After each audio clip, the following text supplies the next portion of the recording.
Negara yang kuat itu jelas negara yang bersih dari korupsi, pemimpinnya yang berani, yang betul-betul tidak memandang bulu. Siapa mereka yang menyelewengkan uang rakyat harus ditebas.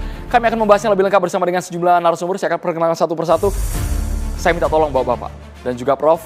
Bisa angka 1 sampai 10, kira-kira berapa nilai untuk Presiden Prabowo Subianto. Kita menghadirkan ada pakar hukum pidana, Bang Luhut Pangaribuan. Bang Luhut, boleh sambil dijawab 1 sampai 10, berapa angkanya? 4. Oke. Kami juga menghadirkan, ini yang susah banget kami mencari waktunya dan akhirnya setelah berbulan-bulan muncul di catatan demokrasi, Wakil Kepala Kantor Staf Kepresidenan. Saya jangan sampai salah nih lihat nama ini. Bang Muhammad Kodari, apa kabar Bang Kodari? Alhamdulillah baik, Merdeka. 1 sampai 10 Bang. Rasanya yang menilai itu harus orang luar, nggak boleh yang di dalam. Yang pasti Pak Prabowo sangat serius dengan pemberantasan korupsi. Kita lihat bahwa untuk penataan kebun sawit saja sudah dikembalikan kepada negara 3,1 juta hektar. Artinya nilainya? Wah, nilainya harus dihitung dulu ya, tapi dulu. sangat besar. Karena bukan pengusaha sawit, saya tidak bisa hitung.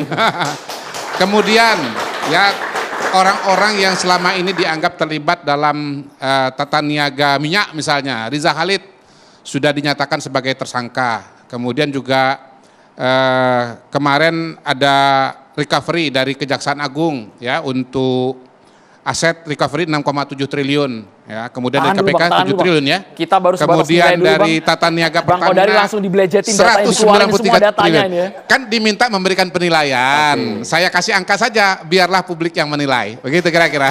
Jadi yang keluar bukannya angka tapi esai, jawaban esai yang dikeluarin Bang Kodari ya. Jadi berapa Bang? 1 sampai 10? Tidak pada posisi kita yang di dalam untuk menilai. Yang menilai itu dari luar. Saya kira begitu yang intinya etis. Tinggi Bang yang nilai ya. Yang menilai adalah yang di luar. Luar biasa. Jadi pas dong saya menilai ya, karena saya orang luar ya. Sabar. Sabar dulu ya. Sabar dulu. Intinya nilainya sudah kami tangkap tadi ya, versinya Bang Luhut. Kemudian kami juga menghadirkan politisi Partai Gerindra yang juga Wakil Menteri Koperasi, Bang Ferry Juliantono. Bang Ferry, selamat malam. Bang Ferry. Bang Ferry mau ngasih nilai juga? Nilainya 9,5, setengahnya nanti prosesnya selanjutnya Mantap. kita selesai. Tepuk tangan dong, 9,5 ini. 9,5 Bang Ferry, ditahan dulu Bang Ferry. Prof. Siti Zuhro, peneliti utama dari BRIN. Prof. Siti Zuhro. Ya, selamat malam. Saya menilai bagus untuk Pak Prabowo, tapi menilai kurang bagus karena belum diikuti oleh aparat di bawahnya. Jadi skala angkanya berapa Prof? 7. Kalau di kampus 7 masih dapat B biasanya ya. Bang Saur Siagian, aktivis anti korupsi. Saya bilang 80. Wah. Kan ada hukum Pareto. Pencapaian 80% itu sebenarnya kontribusinya selalu 20%. Nah 20% ini memang hanya 20 tetapi menyangkut implementasi kemudian harus dibuktikan yang 80 itu gitu loh. 8. Terima kasih. Bang Yudi Purnomo, mantan penyidik KPK. Untuk sekarang saya masih setuju karena kan Pak Prabowo belum 1 tahun ya. Ya untuk tahun ini saya pikir 70 lah. 70. Kemarin itu pertanggal 15 atau 16 Agustus artinya Prabowo sudah bekerja 299 hari. Tapi saya cukup kaget dengan jawaban Bang Luhut dulu. Kenapa memberikan nilainya pahit sekali Bang? Dikasih nilai 4 tega Bang. Jadi yang di lain ada antara yang 9,5, ada hadir yang di 8. sini saya yang 1 sampai 10 sebenarnya, jangan 80 jadi 4. Kalau lihat pidato tadi memang luar biasa ya. Dan saya lihat serius ya, saya setuju serius. Tadi Bung Hudori sempat tadi menambahkan sawit, Riza Khalid kan gitu yang besar. Nah kalau poinnya adalah recovery, kan yang disebutkan itu kan recovery. Saya nggak lihat tadi di dalam pidatonya itu, saya dalam waktu 1 bulan akan mendorong disahkannya undang-undang tentang perampasan aset. Nggak ada. Jadi kalau nanti dilihat hanya hasilnya yang kayak begitu, saya khawatir ya, menegakkan hukum dengan melanggar hukum. Betul ya, uang rakyat itu 1 rupiah pun harus dipertanggungjawabkan. Pasal 33 itu kan yang selalu disinggung. Tapi ingat, kita negara hukum. Jadi jangan lupa itu dari awal kita negara hukum. Betul ya. Jadi semua harus bumi, air dan segala macam itu kan untuk rakyat. Tapi jangan sampai menegakkan hukum dengan melanggar hukum, ya. Karena lebih kejam ya, lebih kejam dari kejahatan itu sendiri kalau salah menerapkan hukum. Sekecil apapun, itu poinnya. Jadi saya merasa bahwa saya tadinya berharap RUU perampasan aset minggu depan itu sudah jadi, kan begitu. Kan nggak terjadi. Keinginan Bang Luhut langsung direalisasikan tanpa tedeng aling-aling lagi. Kalau kita bicara hukum, kan kita lihat dulu undang-undangnya, legislasinya. Pertanyaannya, apakah ada perubahan legislasi yang baik? Nggak ada. Betul, kasus-kasus besar itu betul. Sawit kan itu kan diambil kan gitu. Dan yang kedua, sekarang dipakai unsur perekonomian negara. Unsur perekonomian negara sehingga kerugiannya itu ratusan triliun. Oh, bombastis. Tapi pertanyaannya adalah bagaimana dia sampai ke angka itu? Apakah hukumnya itu diperhatikan dengan sungguh-sungguh atau tidak? Jadi gimmick ya, saya bukan ahli politik ya. Tapi kalau saya lihat dari segi politik hukum ya, makanya saya memberikan nilai itu tadi yang rendah ya. Saya tidak meragukan semangatnya. Tapi semangat tanpa ada legitimasi, jadi asas legalitasnya, nanti di ujungnya akan buruk. Nah, saya teringat ketika masa lalu, ada istilah rule by law. Ya, rule by law bukan rule of law. Seolah-olah hukum, tapi bukan hukum. Jadi dengan kata lain, saya khawatir kalau cara pendekatannya begitu, kita regresi. Kita ke belakang ini kan sekarang.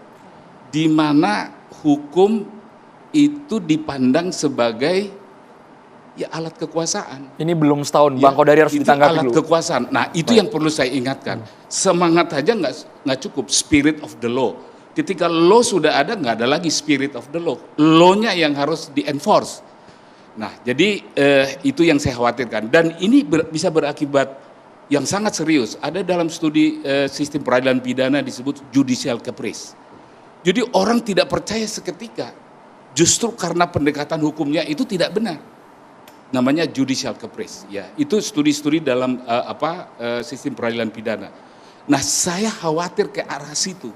Nah, tadi kan sudah diakui bahwa pelaksana tadi Prof itu tadi belum melaksanakan dengan baik. Jadi yang mau saya katakan adalah spiritnya, pidatonya yang keras. Tapi kita lihat pendekatan secara sistem. Nah sekarang kita lihat misalnya bagaimana nasib KPK sekarang ini, undang-undang tentang KPK ya. Bagaimana tentang undang-undang korupsi yang all catches itu ya. Jadi delik kerugian negara ditekankan pada delik perekonomian negara potensial. Memang bisa gampang gitu ya, diambilin aja nanti harta-harta orang ya dengan hanya semangat itu. Dan itu yang saya katakan itu berbahaya. Jadi ingat kita punya pasal 33 Undang-Undang Dasar, tapi kita juga punya cita hukum kita yang disebut sebagai negara hukum. Bukan hanya spirit tapi implementasinya KPK, boleh komentar dulu mantan penyidik KPK Mas Ya, Purnomo. biar nanti Bang Kodari sekalian jawab. Gitu. Sekalian. Bang Ferry juga Lembarannya udah tebal soalnya Bang Kodari. Iya.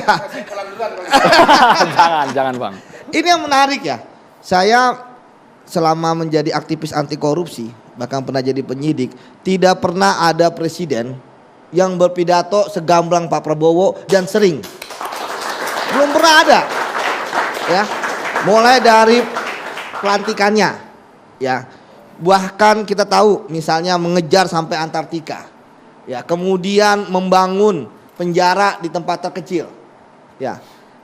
Dan kemarin baru di DPR ya. Pidato era APBN. Ya, pidato-pidato beliau selalu saya ikuti gitu. Bahkan saya paham arah mana gitu. Tetapi yang nggak paham adalah orang-orang di bawahnya. Jadi ya, belum pernah saya melihat ya ada implementasi. Yang terjadi malah ada kontroversi. Amnesti, abolisi. Ya, yang terbaru Pak Setia Novanto bebas bersyarat. Mengapa itu terjadi? Ya, karena implementasi dari pidato Pak Prabowo terkait dengan benar seperti katakan Pak Luhut ya, regulasi-regulasi ya tidak mampu dijabarkan secara teknis. Pemerintah memang tidak bisa mengintervensi KPK. Tidak bisa mengintervensi kejaksaan maupun kepolisian, tetapi pemerintah harusnya bisa menyediakan payung. Saat ini mengapa para pelaku tindak pidana korupsi itu tidak punya efek jerah? Ya, pertama, bagaimana hakim-hakim tipikor gemar untuk kemudian memotong ya masa vonis dari pengadilan di bawahnya.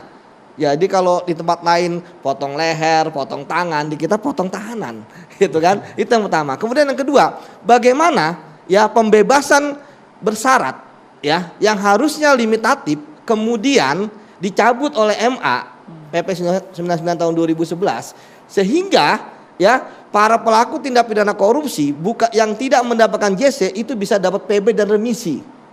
Gitu, Mas. Kemudian yang menarik adalah bagaimana memiskinkan para koruptor. Ya, saya pernah terkait dengan perampasan aset. Saya ingat sekali Pak Prabowo ngomong di hari May Day, 1 Mei di Tabatan Buruh. Ngomong kok beliau. Hari buruh. Iya, bahkan sebelumnya Menkum gitu ya, itu juga ngomong bahwa hambatan terkait dengan undang-undang perampasan alasan politis. Ya. Nah, ini kan menarik di tengah kondisi 80% adalah pendukung Pak Prabowo. Gitu. Nah, kembali lagi bahwa memiskinkan para koruptor memang dengan perampasan aset. Mengapa? Karena undang-undang yang sekarang itu belum mampu menjangkau ya terkait dengan pengembalian aset dari hasil korupsi. Mengapa? Karena di pasal 18 sudah jelas bahwa yang dijadikan uang pengganti adalah apa yang dinikmati. Jadi saya sepakat dengan Pak Luhut, ngapain kita bombastis 2.000 triliun, 3.000 triliun, 100 triliun, tapi ketika yang dikembalikan hanyalah dia ketika dia menerima hanya 2M. Ya kan? Banyak kasus korupsi ya, itu ternyata jauh panggang daripada api. Jadi menurut saya ya sekarang permasalahannya adalah bagaimana di bawah itu mampu mengimplementasikan. Kayak tadi banyak hal tadi saya katakan bahwa hal-hal yang tidak terduga justru terjadi. Misalnya kayak amnesti dan abolisi itu kan tidak pernah terjadi ya di dalam pemberantasan korupsi. Mengapa misalnya untuk Ahok dan Tom Lembong ya, sudah clear, sudah selesai, sudah terrealisasi. Betul. Dan sampai saat ini ya saya pikir bohong kalau misalnya penegak hukum ya itu tidak merasa ada baper lah atau istilahnya ada sentimen emosi gitu kan, wah capek-capek yang harusnya pembuktiannya itu sampai ingkrah, ya mengapa tiba-tiba ada amnesti dan abolisi, itu yang pertama. Kemudian yang kedua, ya ini juga belum ada jaminan ya dari kemudian dari pemerintah untuk menyatakan bahwa ini yang pertama dan terakhir. Itu harusnya ada. Mengapa? Kalau nanti politisi-politisi dijadikan tersangka lagi, ya itu saya pikir akan berat ketika isunya adalah isu politisasi. Karena sampai saat ini belum pernah ada politisi kena kasus korupsi, dia tidak akan menggunakan bahwa ini adalah politisasi, nggak akan. Padahal pelaku korupsi ya adalah politisi. Kenapa? Karena mereka yang memegang kekuasaan. Ya kan, nggak mungkin seorang pelaku korupsi tidak mempunyai kewenangan, baik jabatan karena politik maupun jabatan karena birokrasi. Begitu Mas Andro. Oke. Sebelum ke Bang Kodari, kita boleh ke Kang Ferry dulu sebagai politisi Partai Gerindra dan juga orang dalam ya, Wamen Koperasi, Kang Ferry. Saya ngelihatnya lebih luas daripada sekedar yang tadi disampaikan oleh Bang Luhut dan teman-teman tadi, bahwa sebenarnya sekarang yang sedang dilakukan Pak Prabowo adalah juga mendemokratisasikan ekonomi. Jadi beliau melihat faktanya bahwa karena terlalu liberal sehingga ada pemusatan kekuasaan yang awalnya pemusatan penguasaan kapital, kemudian merubah bentuk menjadi oligarki ketika sublimasi masuk ke ranah di luar ekonomi dan bisnis. Itulah yang kemudian akhirnya yang tadi disampaikan oleh Pak Luhut, Bang Luhut tadi, bahwa sebenarnya banyak sekali aturan hukum yang terabaikan. Fakta realitas yang ada di tengah masyarakat kan kadang-kadang ada kekuatan-kekuatan yang ternyata mampu melampaui aturan-aturan hukum itu sendiri kan, kita jadi above the law gitu. Nah, Presiden lihat bahwa yang harus diperbaiki adalah bagaimana mengurangi pemusatan kekuatan baik secara kapital maupun politik di segelintir orang itu kemudian didemokratisasikan. Soal efisiensi tadi yang disebutkan pasal ayat 4 di pasal 33 itu sebenarnya adalah bagaimana Presiden sekarang mengatur kembali tentang penggunaan terhadap kemanfaatan yang lebih banyak, lebih besar kepada masyarakat. Tapi Kang Ferry mengamini Presiden sudah memetakan ada kekuatan di atas hukum mereka yang sulit sekali untuk dijerat. Ya buktinya kan selama ini ya buktinya tadi yang disampaikan oleh Bang Kodari tadi, hampir 30 tahun kali ada seseorang yang ngatur tata niaga minyak. Saya pernah di penjara, Bang Luhut pernah jadi pengacara saya waktu saya di penjara karena saya nentang kenaikan harga BBM. Dan baru di zaman Pak Prabowo inilah orang tersebut menjadi tersangka dan sekarang sedang daftar pencarian orang. Puluhan tahun tidak tersentuh sama sekali. Aturannya udah ada semuanya, tapi kan nggak bisa karena dikangkangi oleh kekuatan itu. Nah, Presiden membuktikan itu. Kemudian ada sekelompok pengusaha sawit yang menguasai sebegitu besar perkebunan sawit, memonopoli pabrik-pabrik CPO. Udah itu extend lagi tanpa tanpa ada izinnya, memperluas kebun-kebun yang kemudian itu direbut, diambil oleh negara karena memang itu menyalahi dan kemudian dialokasikan untuk kepentingan negara. Baru sekarang orang-orang tersebut bisa diatur dan Presiden Prabowo menggunakan hak kekuasaannya sebagai kepala negara, kepala pemerintahan, dia bisa menegakkan hukum menjadi lebih adil lagi. Jadi itulah yang sebenarnya ini penting untuk disampaikan bahwa ya bukan ini negara yang harus hadir lagi untuk ngatur karena kalau ini poin saya boleh iya silakan. Karena penasihat hukum jadi boleh, Pak. Bukan, ya. Kalau lihat hasilnya tadi kebun sawit kan diambil begitu. Pertanyaannya ada proses hukum kan? Ya. Mungkin kita sudah punya praduga bahwa bagaimana mendapatkan kebun sawit itu menjadi konglomerasi ya dan terus diperluas gitu ya. Kemudian tiba-tiba diambil kan gitu. Nah, ini kan yang diambil yang tidak memiliki izin. Yang diambil itu yang tidak memiliki izin. Diambil, dipergunakan oleh negara dan kemudian ada nanti ditunjuk oleh negara intinya perusahaan dan dikelola oleh melibatkan plasma petani-petani kebun sawit itu. Mungkin izinnya ada saya kira, tapi barangkali izinnya itu yang inilah Bang Luhut maksudnya ada dalam periode-periode yang lalu ada sekelompok konglomerasi yang bisa kemudian melebarkan luas kebun mereka tanpa ada izinnya. Ini kan itu yang saya sampaikan tadi, emang neoliberal itu melahirkan ya tadi penguasaan kepada segelintir orang yang kadang melampaui regulasi, melampaui aturan, melampaui kadang-kadang undang-undang. Nah, oleh negara sekarang oleh Pak Presiden Prabowo, negara hadir lagi untuk ngatur supaya ekonomi ini bisa adil lagi gitu. Dan ini kan pembiaran kan oleh pejabat-pejabat di wilayah setempat kan begitu, pembiaran sehingga dia bisa menguasai lahan terus mengakumulasi dan dalam waktu yang lama. Ya, dalam waktu yang lama. Jadi karena pembiaran ini sebenarnya sudah ada legitimasi walaupun itu kan tidak penuh. Nah, kalau misalnya pengusahanya itu diproses, diambil, pejabatnya juga mestinya yang membiarkan atau barangkali yang memberikan secara informal yang punya wewenang, diproses. Itu yang saya rasa itu yang seluruh jajaran kabinet, lembaga dan pejabat di daerah, pemerintah daerah itu harus mengikuti ideologi pemihakannya Presiden. Menurut saya itu.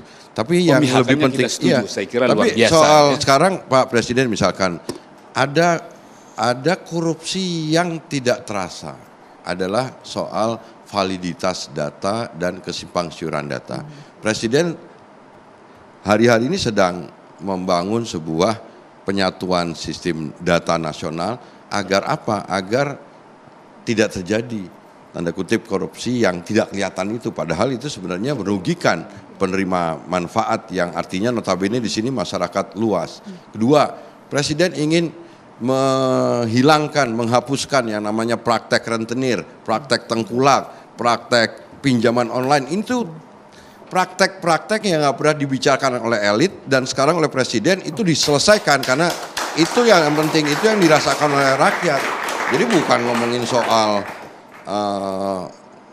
ada kasus ini masuk TV, ya itu penting-penting juga. Tapi yang dirasakan oleh manfaat, yang dirasakan oleh rakyat kebanyakan adalah tadi mereka terjerat pada praktek-praktek korupsi kolutif yang ada di tengah rakyat ini. Itu kan nggak pernah diomongin. Tapi oleh presiden sekarang dibangun instrumen-instrumen yang bisa ngikis harga sampai ke desa itu terjangkau lebih murah. Kemudian dihapus praktek rentenir dengan apa? Dengan membuat instrumen-instrumen apa yang menjadikan masyarakat punya alternatif. Itu kan memberikan solusi yang terbaik supaya apa? Tidak terjadi lagi praktek-praktek korupsi, nepotisme dan kolusi gitu. Itu jarang loh kita Oleh bicarain. karena itu hadir namanya Koperasi Merah Putih ya, Kang Ferry. Itu Ya? instrumen. Instrumennya, Untuk salah satu menghilangkan instrumen. apa sekarang rentenir itu apa sebutannya? Itu kan juga koruptif. Pinjol, tengkulak itu nggak pernah diomongin oleh kita tahu oleh Presiden Prabowo, sekarang dihilangkan tuh. Dan itu buat masyarakat bagus sekali karena itu selama ini kan menjerat gitu. Nah, hal-hal yang lain yang tadi sampaikan Pak Kodari, Bang Kodari bahwa kasus mafia migas, sawit, apa segala macam, bukan Pak Prabowo anti korporasi, tapi jangan juga ada penguasaan yang terlalu luar biasa oleh segelintir kelompok pemilik modal dan mereka merasa bisa megang kendali terhadap hukum. Nggak bisa, Presiden bilang saya nggak takut, saya akan tegakkan itu dan dibuktikan bisa. Dan Jadi kami ingat betul secara repetisi Prabowo Subianto mengatakan ada masa baru, masa apa namanya serakah nomik. Apakah itu yang dimaksud sehingga penegak hukum saat ini gencar betul-betul mencari orang-orang yang terlibat? Sesaat lagi hanya di Carta Demokrasi, pemirsa. Harapan rakyat bukan hanya kasus yang bombastis terpotret oleh Presiden Prabowo, tapi juga kasus yang mungkin selama ini tidak terlihat, tidak tersentuh oleh aparat penegak hukum juga dijerat. Bang Saur melihat komitmen dari Presiden Prabowo. Saya terus terang sangat apresiasi soal tema Andro ini. Pidato Presiden dalam konteks kemerdekaan dan usut tuntas korupsi ke akar-akarnya. Bro, kita mulai makna daripada kemerdekaan. Dari kita rakyat yang terjajah kemudian jadi berdaulat. Di mana dulu kekayaan kita itu dirampok oleh penjajah, dihisap oleh penjajah selama kurang lebih 350 tahun. Itulah malam ini saya kembali lagi memakai kemudian topi peci saya ini, bahwa yang mau kita katakan Laskar Daulat Rakyat Bintang 5. Artinya adalah Presiden Julianto kita semua ini adalah pekerjanya rakyat. Termasuk Presiden yang sedang berpidato itu juga adalah sebagai pekerjaan daripada daulat rakyat. Bro, pertanyaan saya adalah, apakah penjajah yang dulu kita berjuang dengan darah dan air mata oleh the Founding Fathers, kemudian sekarang tidak ada? Oh, lebih dahsyat, inilah para koruptor ini. Bro, kalau penjajah adalah mereka datang orang-orang antek-antek asing itu, merampok kekayaan kita.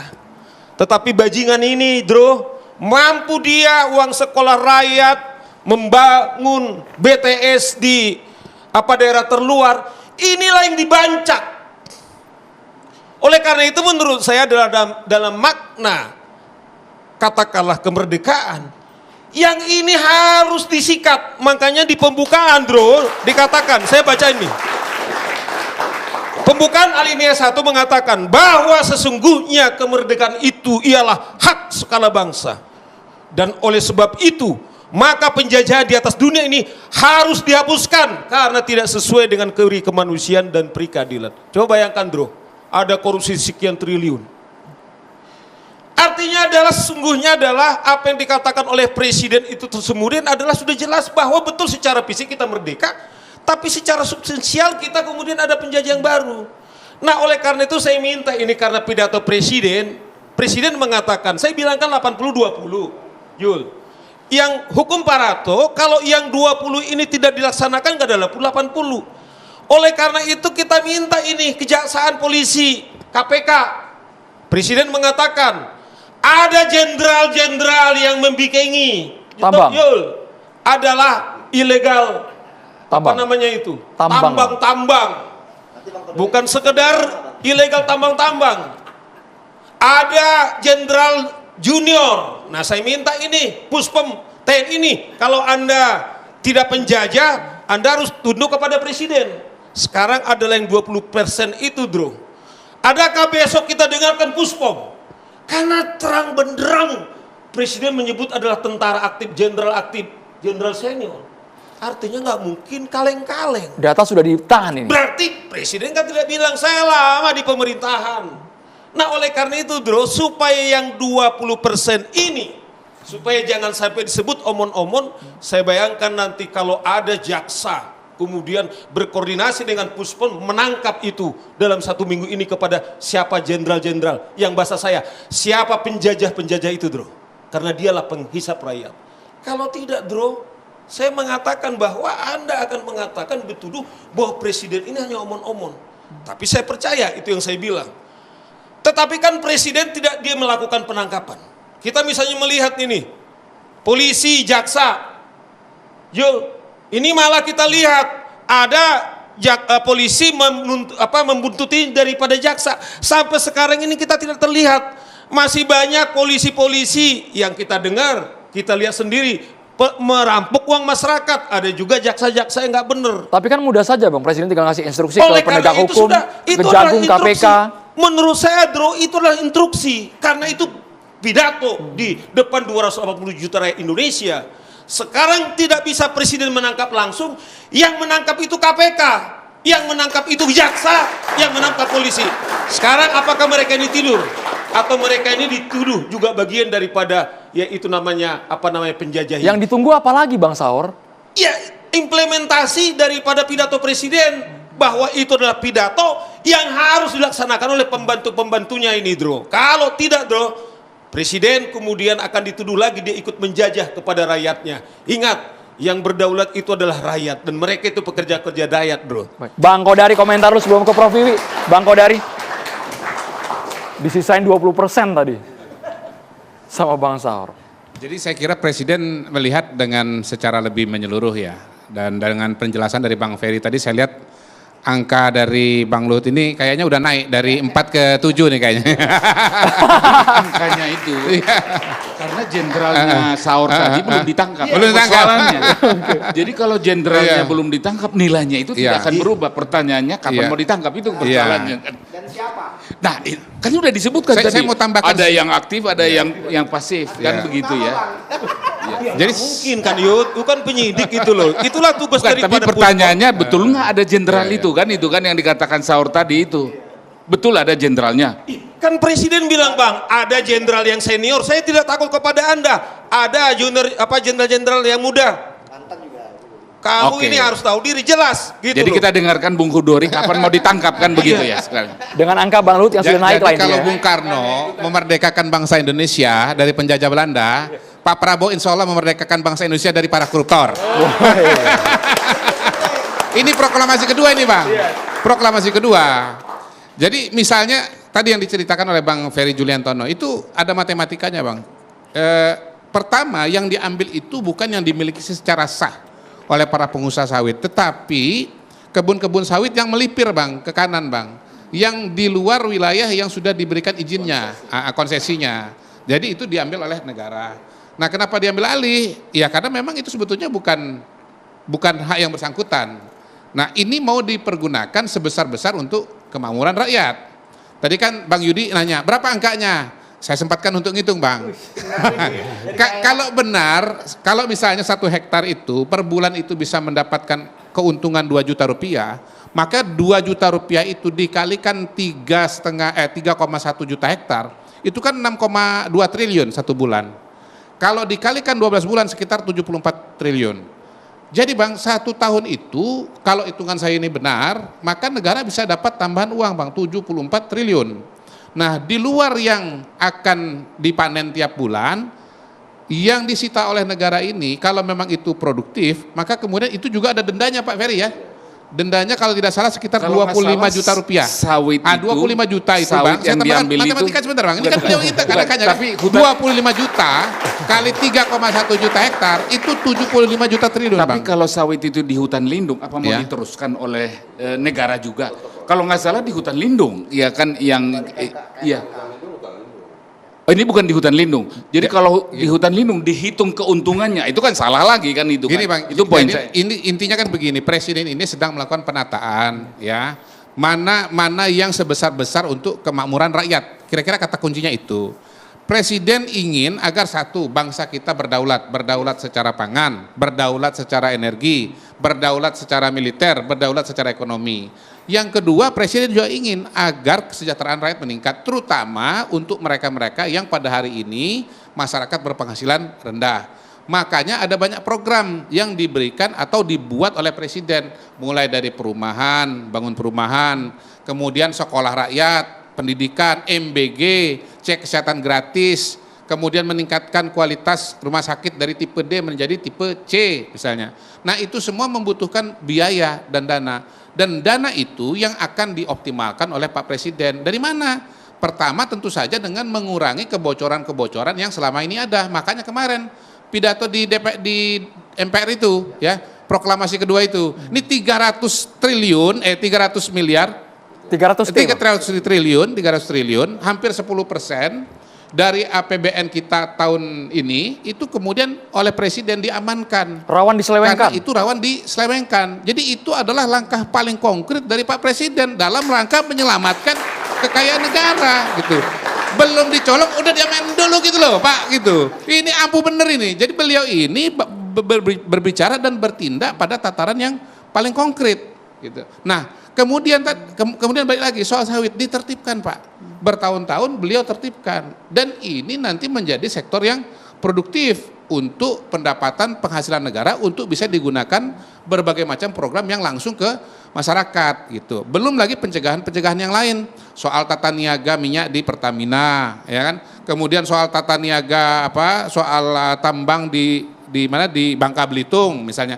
Terus kemudian nanti menyusul Pak penertiban tambang-tambang ilegal yang juga diperkirakan bisa menyelamatkan dana negara sekitar 300 triliun. Jadi besar sekali nanti dana yang akan diselamatkan oleh Pak Prabowo. Yang semerawut itu masih banyak Bang Kodari berarti Bang. Yang semerawut itu masih banyak ya? Masih banyak sekali Pak, masih banyak sekali. Ini yang akan dikerjakan oleh Pak Prabowo. Tentu saja ini akan bertahap. Ini kan belum 1 tahun ya, belum 1 tahun. Kita bertahap tahun ini, tahun depan dan seterusnya insya Allah akan menjadi lebih baik lagi. Balik lagi tadi, Pak Bung Karno memerdekakan dari bangsa Belanda, Pak Prabowo memerdekakan dari para koruptor. Itu yang penting. Saya nambahin Bang Kodari. Jadi yang tadi soal pengelolaan tambang mineral. Nah, itu selama ini hanya diberikan kepada korporasi. Nah, problemnya adalah masyarakat yang berada di sekitar kawasan tambang mineral itu tidak merasakan, banyak yang tidak merasakan manfaatnya. Oleh karena itu sekarang dikeluarkan undang-undang minerba yang baru, mineral batubara yang baru, koperasi yang anggotanya adalah masyarakat di sekitar situ boleh memiliki izin. Kemudian yang kedua soal minyak dan gas. Di luar soal yang penguasaan minyak dan gas yang besar, ada pengelolaan sumur-sumur minyak dan gas yang idle yang selama ini dikelola oleh para tanda kutip penguasa lokal dan tidak legal. Sekarang sudah dibahas, sedang dalam tahap pematangan, koperasi boleh mengelola sumur-sumur minyak rakyat supaya masyarakat yang berada di sekitar sumur minyak rakyat itu bisa merasakan manfaatnya. Sekarang kan ironis, di sumur-sumur minyak atau di tambang-tambang itu masyarakat sekitarnya kan hidup rata-rata miskin dan tidak merasakan manfaatnya. Sekarang oleh pemerintahan Pak Prabowo Subianto kami diberikan hak, koperasi boleh mengelola tambang mineral batubara, boleh mengelola sumur-sumur minyak rakyat. Agar apa? Agar ada keadilan, agar itu dilakukan tidak ilegal lagi, tapi legal menjadi misalkan minyak rakyat, itu menjadi tambahan produksi minyak nasional. Bro, Ekuivalen yang sering gini loh Yul, sama dengan Kodari. Presiden mention misalnya tambang-tambang ilegal yang di backing oleh tentara-tentara ini. Tapi jangan salah Yul, tambang-tambang juga yang beroperasi, yang punya juga izin, itu biasanya juga Bermain. dilindungi oleh para jenderal-jenderal ini. Ya, Itu biasanya begini Yul. Gini. Sedikit aja, Ini sedikit aja. Ini ngeri Misalnya juga Bunda Bintang 5 ini ngeri juga. Iya, karena adalah rakyat ya kan. Jadi yang sering begini tuh, misalnya Ini abang kenapa? bukan asal Ini bunyi bang ya? pemberantasan korupsi. Punya data ya bang ya? Ya, punya. Yang biasanya ini, maksud saya begini, biasanya yang sering terjadi adalah ketika ada katakanlah Kapolda, kemudian Pangdam, itu sudah ada daftar daripada pengusaha-pengusaha tambang di sana. Dan yang sering adalah para pengusaha-pengusaha ini setoran kepada Kapolda dan Pangdam-Pangdam ini. Ya. Nah Ini ini kan yang kalau- saya kira juga harus. Makanya kata Bang Pak Saur, Prabowo, gini. beliau sudah lama jadi orang Indonesia. Iya. Kalau mau melakukan penindakan, pasukannya dari provinsi sebelah, Iya. jangan dari provinsi yang sama. Makanya Iya itu yang kita bilang. Betul. Jadi Makanya kita bilang Yul, tadi kau dari sudah mention. Nah oleh karena itu kita minta juga aparat penegak hukum ini, termasuk apa namanya Puspom, Panglima TNI harus Iya, iya. menindaklanjuti. Gini, Kapolri harus menindaklanjuti. gini, Bang karena Saud. menyebut langsung gitu loh Yul. Gini, jadi kita tidak bicara yang punya izin. Kalau yang punya izin mengelola tambang mineral silahkan, Resmi. mengelola minyak dan gas kalau itu ada izin resmi boleh. Ini yang kita bicarakan tentang penataan masalah-masalah pengelolaan minyak dan gas yang ilegal, penataan masalah mineral batubara yang ilegal yang sekarang bukan diganti ditindak secara hukum pemainnya tapi digantikan oleh pemain yang lain, tapi masalah mendasarnya nggak selesai.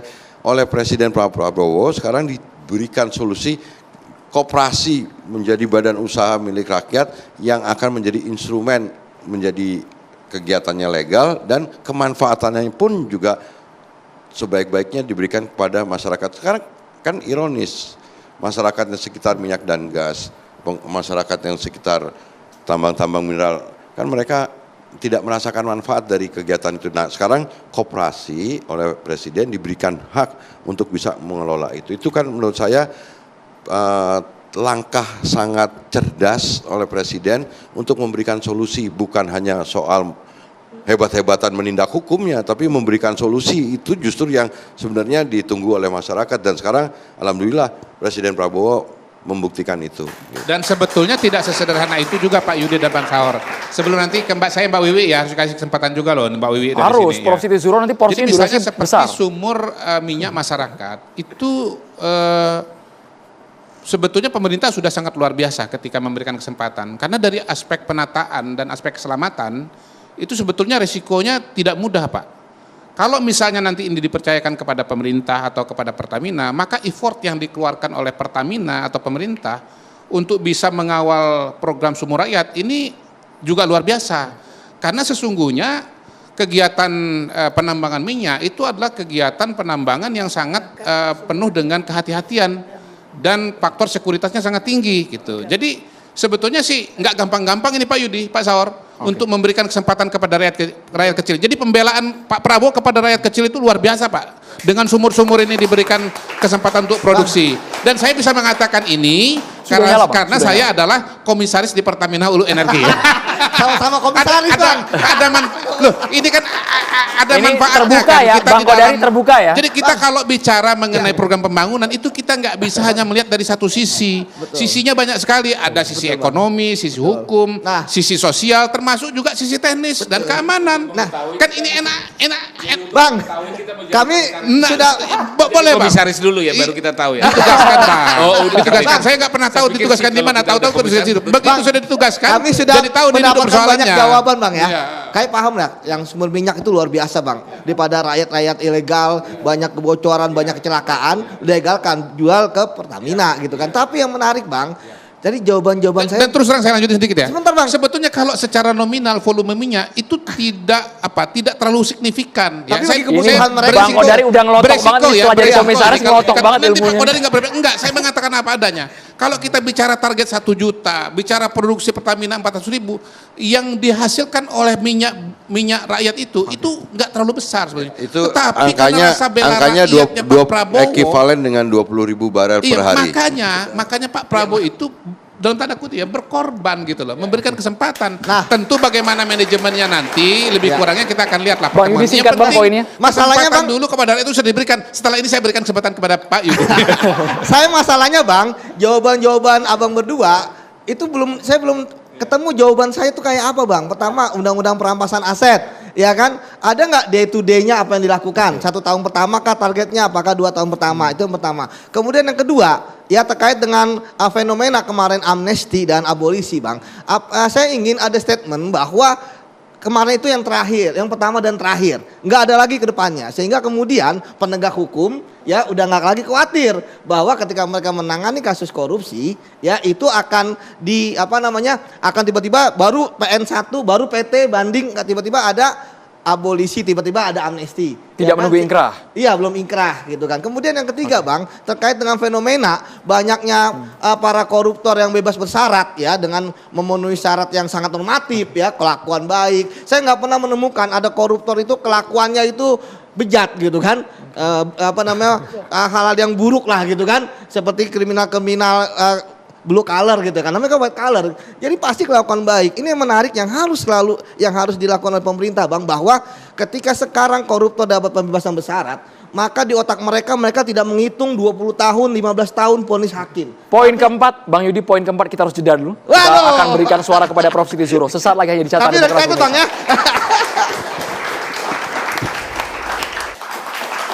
Kita ingin dengar suara Prof. Siti Zuhro, tapi sepertinya kita akan mundur. Teman-teman mahasiswa ingin bertanya langsung kepada Prof. Siti Zuhro, silakan. Bagi mahasiswa yang ingin bertanya langsung, kami persilakan. Namanya siapa, langsung ke pertanyaannya. Sudah menyala mic-nya? Baik, selamat malam Bapak Ibu. Sebelumnya perkenalkan, nama saya Rahma Ainur Aisyah Larasati. Saya mahasiswi Universitas Al-Azhar Indonesia. Sebelumnya terima kasih telah memberikan kesempatan untuk saya bertanya. Saya ingin mengajukan pertanyaan kepada Ibu Siti Zuhro khususnya. Pertanyaan saya langsung saja. Kejaksaan dianggap lebih berani dibandingkan lembaga penegak hukum yang lain. Kasus-kasus besar banyak dibuka oleh kejaksaan saat ini. Bagaimana pendapat Ibu? Silakan Prof. Siti Zuhro. Kejaksaan lebih berani, lebih menggigit dibandingkan penegak hukum yang lainnya, Prof. Iya, salah tanya ini. Iya, oke. Mengapa kejaksaan berani gitu ya? Kita tahu karena KPK-nya enggak berani. Kalau jawaban mudahnya kan seperti itu ya. Apa yang salah dengan KPK? Enggak pakai basa-basi loh ya Prof ya. Iya, nggak usah basa-basi, ini udah saatnya kita memberikan literasi. Di depan kita ini kan mahasiswa-mahasiswi, orang-orang muda, Gen Z gitu ya. Jadi kita harus melakukan transfer knowledge yang proper ya. Mulai tadi kan sudah dengar ya, apa katanya Bang Luhut, apa katanya Bang Kodari, Mas Ferry, dan juga Bang Saur, dan juga Mas Yudi gitu ya. Saya menikmati mulai tadi itu. Menikmati luar biasa gitu. Untung nggak jantungan gitu ya. Luar biasa kencangnya. Iya, pakai acara berdiri gitu ya. Ini artinya sebetulnya pemberantasan korupsi itu bukan hanya tugasnya Pak Prabowo. Tugas kita semua. Kalau Pak Prabowo mengatakan dengan sangat tegas seperti itu, artinya bahwa di negara ini ada pemimpin sebetulnya. Pak Prabowo sedang melakukan tusinya, tugas pokok fungsinya sebagai presiden untuk memberikan komando. Bahwa kita akan memberantas korupsi. Jadi semua lembaga yang memberantas korupsi, yang melakukan pengawasan, itu harus efektif. Kita ragu, apa nyambung gitu loh. Antara message-nya Pak Presiden ini, visi misi programnya dengan yang harusnya mengeksekusi. Maka nilai 4 muncul tadi dari Bang Luhut. Karena begitu bagusnya statement dari Pak Prabowo, tapi belum diikuti ya oleh yang harus mengeksekusi. Maka muncullah banyak korupsi-korupsi yang memang sisa-sisa yang dulu kan gitu. Yang sekarang mungkin belum terlalu banyak kan gitu.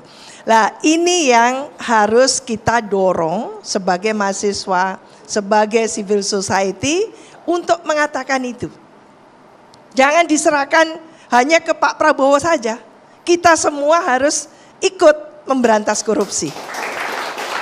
Tapi Karena Prof Pak menilai Prabowo- tapi Prof tadi menyebutkan ada yang memang berani, ada yang nggak punya nyali buat memberantas korupsi. Iya, maka mestinya tadi itu kan rancangan undang-undang untuk perampasan aset itu disegerakan disahkan. Satu, KPK undang-undangnya harus direvisi juga gitu.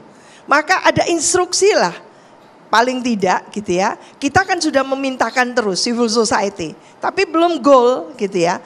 Maka instruksi Pak Presiden kita ini harusnya didengar dengan sangat memadai oleh semuanya. Bahwa kita sedang akan memberantas korupsi. Sedang, bukan akan. Kita sedang memberantas korupsi, oleh karena itu memang semuanya harus melakukan itu. Tokoh-tokohnya ikut mengawal, mahasiswanya, civil society-nya, para aktivisnya, intelektualnya, profesionalnya, para penegak hukum. Mengapa kejaksaan kita agak lulukan sekarang? KPK kemana? Kan gitu. Ini ada mantan KPK ini kan. Ya, KPK kemana ini gitu kan? Kok kehilangan giginya, taringnya? Kok sekarang publik kurang percaya pada KPK? Itu kan sebetulnya pertanyaannya. Jadi memang mengalami paralyzing di eranya Pak Jokowi. Ini mohon maaf harus saya sampaikan seperti itu. Jadi kita sekarang ini harus bangkit ya. Ukuran pemerintahan baru 10 bulan. Jadi memang belum 1 tahun.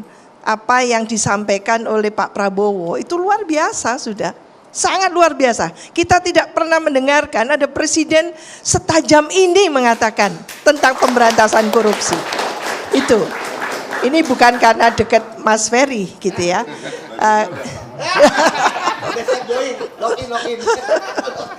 Jadi masih beda. tapi yang nilai 4 tadi itu harus digarisbawahi oleh Bang Luhut tadi itu, beliau belum pasti karena belum menyaksikan adanya komitmen yang sangat tinggi dari para penegak hukum tadi itu. Kalau sudah ada sekarang leading sektornya adalah kejaksaan. Tolong yang lainnya juga sama dengan kejaksaan. Institusi penegak hukum yang ada di kepolisian, institusi penegak hukum yang ada di mana lagi? Supaya saya nggak keliru. Polisi tadi ya. 2 kali berarti saya sebutkan ya. Di Kehakiman, di KPK. Ya. Itu luar biasa. Jadi pengawasan sepengetahuan saya belajar tentang ilmu politik dan pemerintahan, masalah pengawasan itu menjadi masalah yang sangat krusial untuk Indonesia. Kita termasuk bukan negara dengan pengawasan yang bagus. Harus kita akui itu.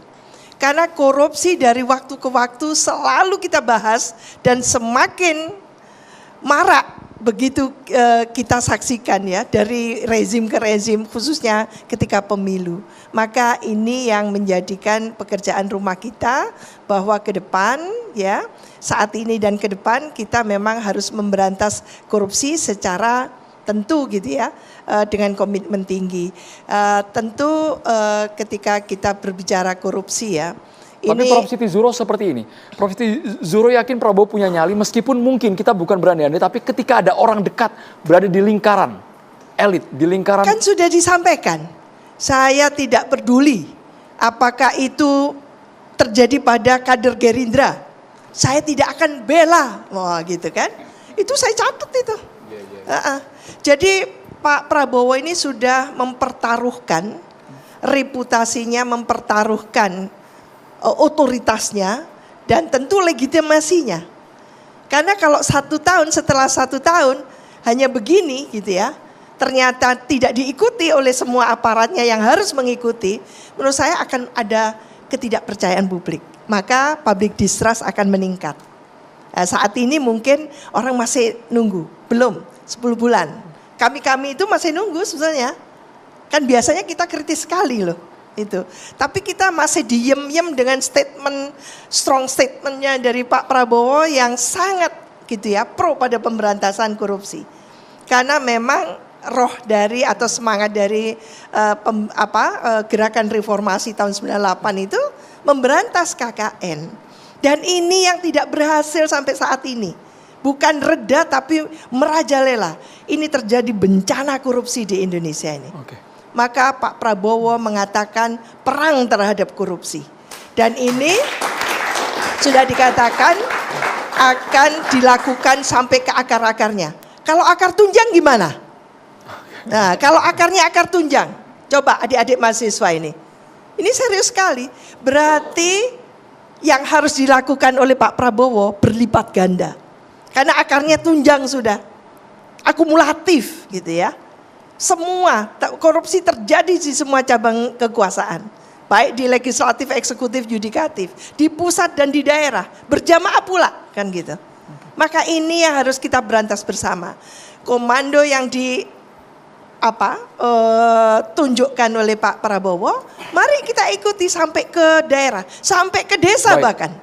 Bahkan ke desa, tidak berhenti hanya di kabupaten kota, sampai ke desa, kelurahan, ikut gayung bersambut untuk memberantas korupsi. Semua level, Prof. Wiwi. Iya.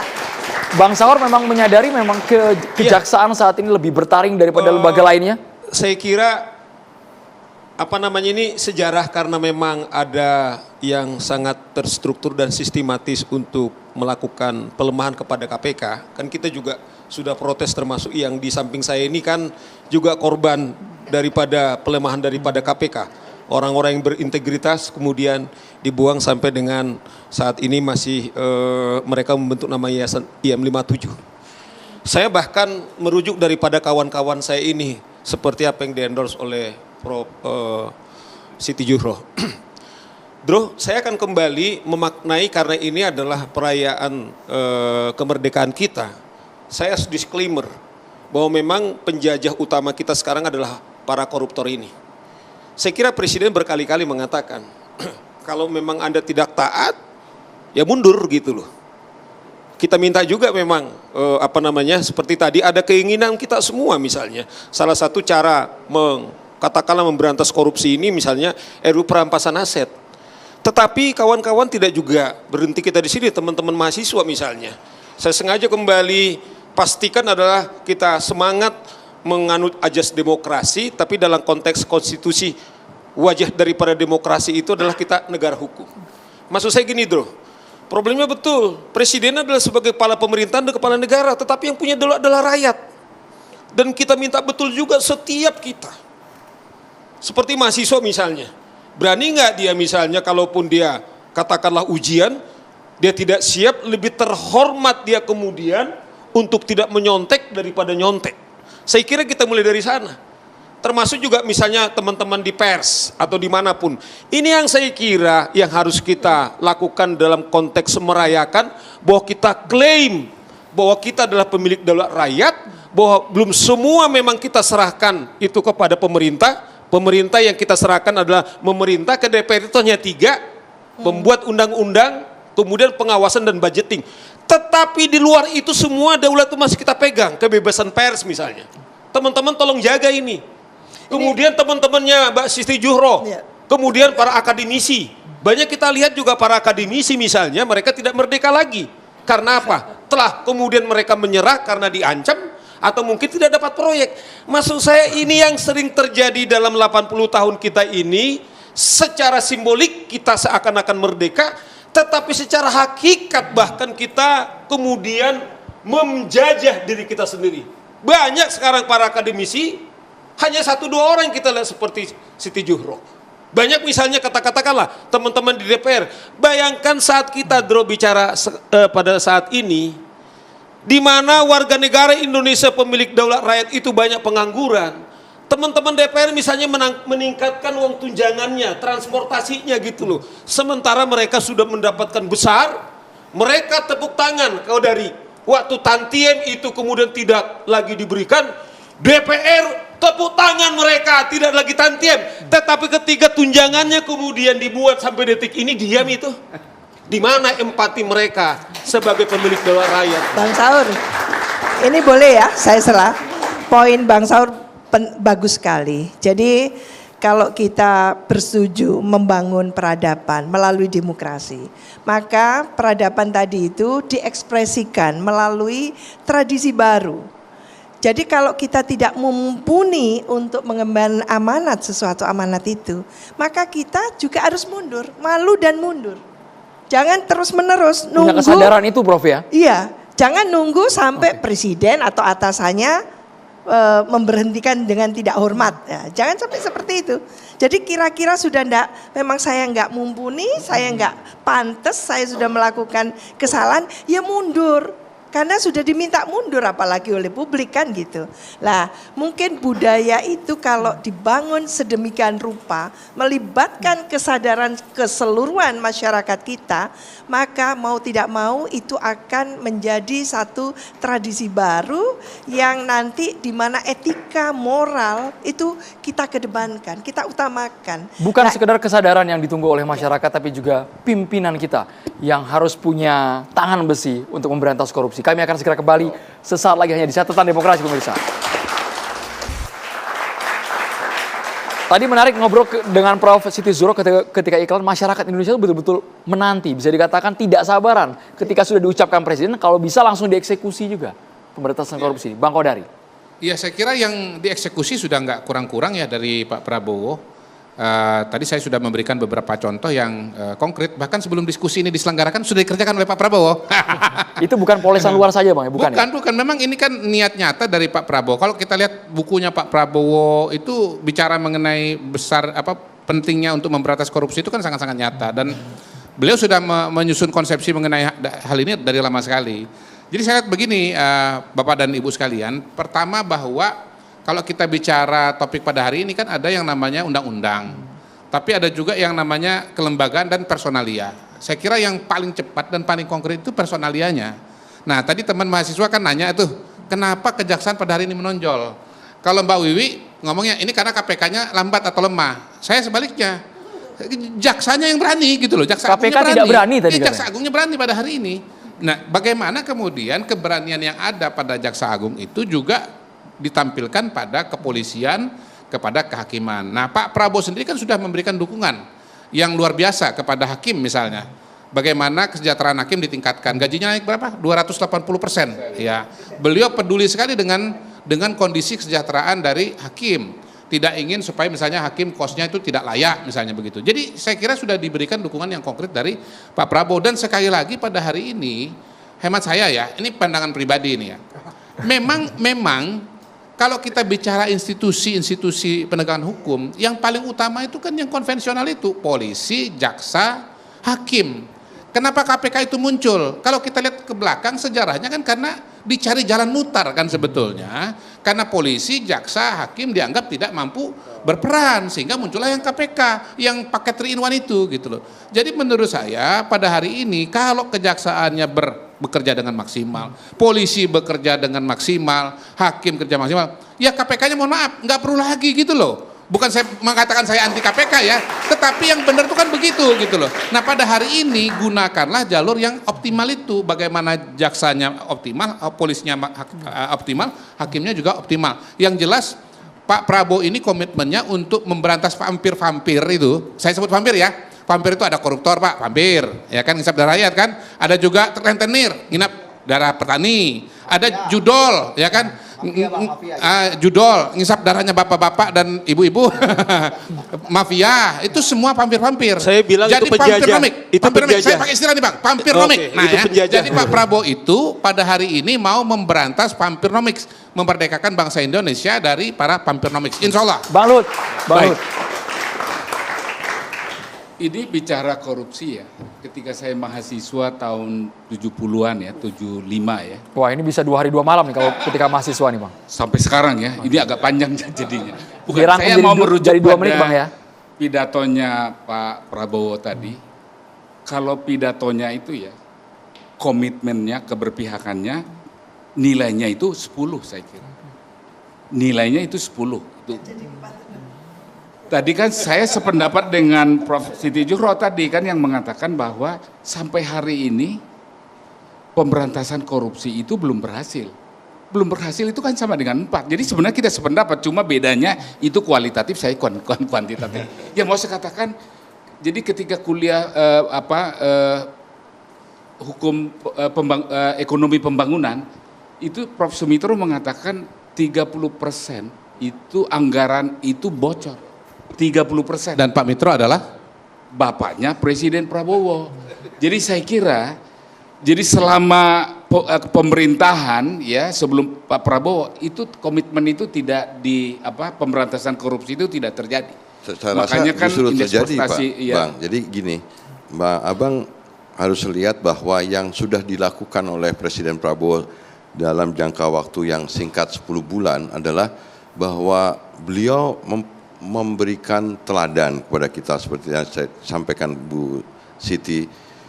Sebagai komandan, dia ingin memperlihatkan yang jadi penguasa ini negara. Selama ini segelintir orang menguasai kapital, menguasai segala macam, mengangkangi, dan aktor-aktor non-negara ini yang menguasai mau aparatnya, regulasinya, itu apa yang mau dibersihkan segala macam. Dan itu yang saya oleh Presiden sekarang negara hadir. Itu yang saya khawatirkan itu tadi. Seluruh aparat, seluruh regulasi, seluruh dan komen budaya hukum itu yang saya, dari tadi ikut. Pak Luhut ya yang belum diceritakan ya, itu bahwa bukan itu yang Pak saya Riza khawatirkan. Khalid itu Enggak, sesungguhnya masih punya hubungan keluarga dengan Pak Prabowo, ya. Jadi keponakannya Ini Pak info Prabowo baru itu nih Bang, info baru nih. Enggak ini info Masih- ada di masih mana-mana. lingkaran keluarga. Keponakan Pak Prabowo itu menikah dengan keponakannya Pak Riza Khalid. Itu kalau mau bukti yang paling jadi konkret. kan artinya dia objektif lah, fair kan, nggak peduli siapapun. Iya. Nah justru itu yang saya khawatirkan begini, kalau dia tidak menggunakan pendekatan hukum dalam arti undang-undangnya dulu, ya undang-undangnya saya dulu. ngerti Bang. Maka Saya ngerti. itu yang akan berbahaya sehingga tadi menggunakan istilah rule by law itu tadi. Justru sekarang jadi kalau Bang, komitmennya saya karena kira kalau itu sekarang, saya sangat masalah- ada menggelegar saya masalah kira. Nggak ada penegakan bandingannya hukum, dengan presiden ada sebelumnya. masalah soal aturannya, ada masalah soal bagaimana aparatnya juga harus baik, bagaimana kultur atau budaya hukumnya juga harus ditegakkan. Tapi itu yang terjadi sekarang, Abang nggak boleh menutup mata bahwa seringkali itu dikangkangi oleh emang kepentingan segelintir sekelompok Iya, saya orang lanjutkan yang ini, menguasai, Julianto. dan oleh karena itu aktor non negara ini ngatur-ngatur negara. Iya. Nah sekarang Presiden nunjukkan lagi bahwa negara lebih berkuasa dibanding mereka-mereka Iya, dan Bro. kembali Dan yang segelintir diingatkan orang lagi, ini tadi itu Iya. mau dibabat habis gitu ya. Iya. bukan dia babat habis, diingatkan lagi, dikembalikan lagi kepada rule dan aturan yang sebenarnya, Dibina. diatur yang sebenarnya. Ya, masa Bukan masa disukabumikan negara ya. dikuasai oleh aktor yang bukan negara, negara dipimpin Karena oleh ini negara, adalah negara yang ngatur lagi. Soal bahwa- pemberantasan korupsi, Bro. Satu hal yang menyedihkan misalnya beberapa waktu yang lalu bagaimana antara kejaksaan dengan kepolisian misalnya sampai ada tentara harus menjaga. Misalnya salah satu aparat penegak hukum. Ini menurut saya yang sangat miris. Di sisi lain kan Presiden juga setiap rupiah yang dimiliki oleh rakyat akan kami selamatkan. Artinya gini loh. Ada sesuatu yang betul tantangan, di sisi lain Presiden telah mendorong, kita sepakat semua di sini, tetapi mereka ini kadang-kadang duduk aja nggak bisa. Contoh misalnya sampai katakanlah kasus pagar laut, Yul. Sampai sekarang ini kan tidak ada lanjutannya, udah semua heboh, menteri heboh, presiden tidak heboh, karena antara kejaksaan dan kepolisian ini kemudian gontok-gontokan. Itu maksud saya problematik. Saya rasa gini Bang. Ya, bahwa- maksud saya begini, Jul. Ini juga yang harus segera kemudian dilakukan oleh aparat penegak hukum. Dan yang kedua kita juga harus betul-betul terlibat. Kalau kita masih mengklaim negara kita sebagai negara demokrasi, negara hukum, memang tidak ada yang lebih besar peranannya. Apakah Andro atau Saur Siagian, setiap mahasiswa, seorang pemulung siapapun, karena mereka adalah pemilik daulat rakyat, mereka adalah berhak untuk menyuarakan apa yang menjadi hak dan kepentingannya gitu. Setuju. Tapi artinya bahwa Presiden mengajarkan kepada kita untuk kembali menghormati kepolisian, menghormati TNI, menghormati kehakiman, menghormati lembaga kejaksaan, itu diperlihatkan Dan sekarang kita berharap lagi negara dengan seluruh instrumen yang ada itu kembali hadir dan menegakkan hukum dengan seadil-adilnya. Artinya bukan hanya narasi, Ya. Kang Ferry, tapi ada aksi dari Presiden Prabowo Subianto. Udah Sesaat lagi udah catatan dibuktikan, demokrasi udah dibuktikan akan kan segera ini kembali ke bukan Indonesia. Tetaplah bersama kami. Prof. Siti Zuhro, silakan Prof, singkat Prof. Ya, memberantas korupsi memang tidak mudah. Kali ini kita bersyukur punya presiden yang sangat tegas untuk menegakkan keadilan, untuk mengedepankan pemberantasan korupsi secara serius. Oleh karena itu memang ini harus kita dukung penuh, karena tidak mungkin lembaga-lembaga penegak hukum yang memberantas korupsi ini bisa lumpuh layu gitu ya, kalau tidak berorientasi tentunya pada seruan dari presiden. Presiden ini kepala negara dan kepala pemerintahan, dan kita menjalankan sistem presidensial. Maka semua ucapan presiden itu separuh adalah sebetulnya peraturan. Oleh karena itu kita semua masyarakat Indonesia, civil society, kampus ya, semua intelektual dan semua media tentunya ya, kita harapkan untuk hand in hand semua tokoh juga memberantas korupsi. Optimis Jangan ya Prof biarkan. ya? Optimis ya Prof ya? Sangat optimis Mas Yudi. ya. Ya, Supaya nilainya naik dari 4 ke 9 Amin. gitu ya. Baik, korupsi adalah kejahatan luar biasa. Maka jangan pakai cara-cara yang biasa. Saat ini faktanya yang terjadi adalah secara desolen ya, bahwa pemberantasan korupsi dengan cara-cara yang biasa itu nggak akan nyambung. Bahwa nanti kalau kita masih pakai cara-cara yang biasa, yang terjadi adalah Indonesia bukannya bebas korupsi, tapi koruptor lah yang bebas untuk korupsi di negeri kita.